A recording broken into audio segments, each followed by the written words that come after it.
২০২৪ সালে জুলাই গণ অভ্যুত্থানের সময় ৪১ জেলার ৪৩৮টি স্থানে হত্যাকাণ্ড সংঘটিত হয়েছে।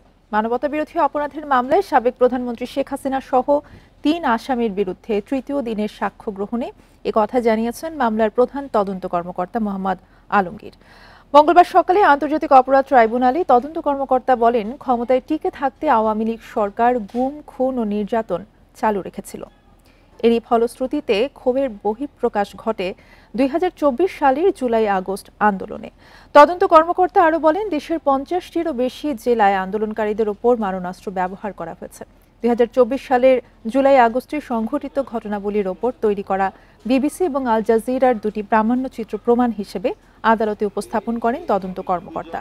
তৃতীয় দিনের মতো সাক্ষ্য নেয়ার মধ্য দিয়ে শেষ হয় মামলার প্রধান তদন্ত কর্মকর্তার সাক্ষ্য গ্রহণ সোমবার জেরা।